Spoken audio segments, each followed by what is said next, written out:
DPR mendukung tindakan hukum harus diberlakukan kepada Aibda R karena atas tindakannya membuat seorang siswa SMK di Semarang, Jawa Tengah tewas. Kompolnas pun sudah melihat CCTV saat Aibda R menembak siswa SMK Sabtu malam 23 November 2024. Apa temuan dari Kompolnas setelah melihat CCTV? Kita bahas bersama Komisioner Kompolnas Hoirul Anam.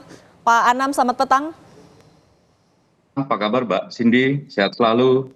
Baik, Pak Anam, kalau dari temuan Kompolnas sendiri, kan sudah melihat CCTV. Kompolnas juga bilang CCTV ini jadi kunci dalam penyidikan. Apa temuan di Kompolnas, Pak?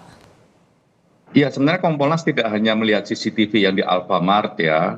Kompolnas juga melihat beberapa jejak digital yang lainnya, termasuk juga kami juga bertemu dengan anak-anak tersebut, ya, baik yang juga luka tembak di tangan, maupun yang naik motor dan sebagainya, dan kami sandingkan dengan CCTV itu, sehingga memang kerangka peristiwanya jauh lebih jelas.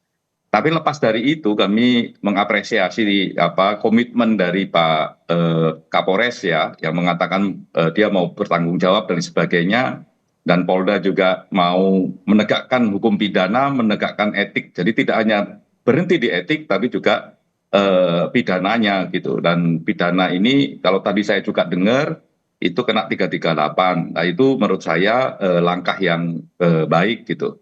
Nah belajar dari proses ini sebenarnya, seandainya sejak awal ya juga diumumkan, kalau nggak bisa diumumkan ya minimal dikasih tahu kepada keluarga korban CCTV yang tadi diputar di Komisi 3, saya kira dinamika publiknya akan lebih mengarah bagaimana penegakan hukumnya, nggak kemana-mana. Nah ini semoga pengalaman yang terjadi di Polres Semarang tidak terjadi di Polres-Polres yang lain. Artinya kalau ada kasus transparan, itu kata kuncinya, tidak hanya profesional dalam konteks penegakan hukumnya, tapi juga transparan kepada keluarga korban, termasuk juga kepada publik luas. Nah, soal transparan ini Pak Anam, kan juga soal motifnya masih jadi pertanyaan. Dari Kapolres bilang ini terjadi ketika mau melerai, tapi kalau dari Propam bilang karena motornya dipepet. Sebenarnya kalau temuan Kompolnas motifnya yang mana?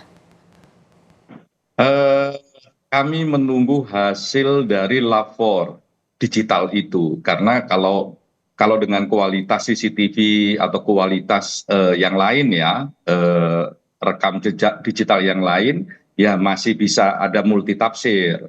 Tapi kalau dengan lapor dia bisa lebih jelas, dia bisa lebih terang, nah itu bisa lebih jelas peristiwanya. Tapi memang pokok utamanya harus berangkat dari jejak digital itu. Nah, kita lagi menunggu itu.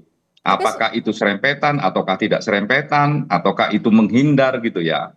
Yang pasti kan memang 4 sepeda motor itu memang keluar marka jalan, harusnya dia di sebelah kiri agak ke kanan gitu. Apakah terjadi serempetan ataukah tidak, ya CCTV itu bisa menjelaskan, dan rekam jejak digital yang lain juga bisa menjelaskan konteks peristiwanya.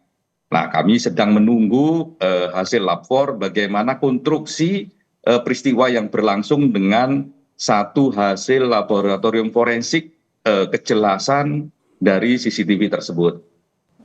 Tapi kalau dari Kompolnas sendiri sudah langsung minta keterangan dari Aibda R, alasannya apa?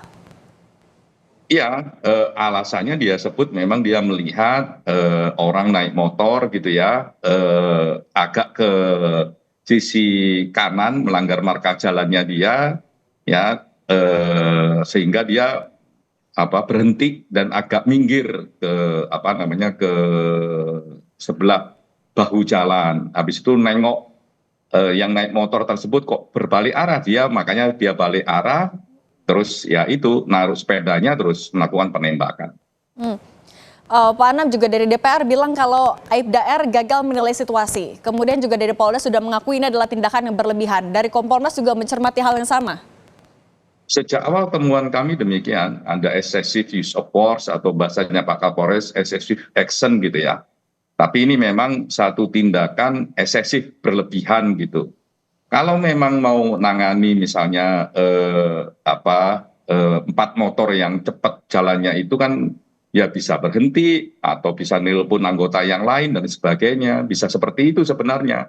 Sehingga tidak mengambil sikap langsung melakukan tindakan yang berlebihan tersebut. Gitu. Oke, baik. Pak Anam, terima kasih sudah berbagi di Kompas Petang. Sehat selalu, Pak Anam. Terima kasih.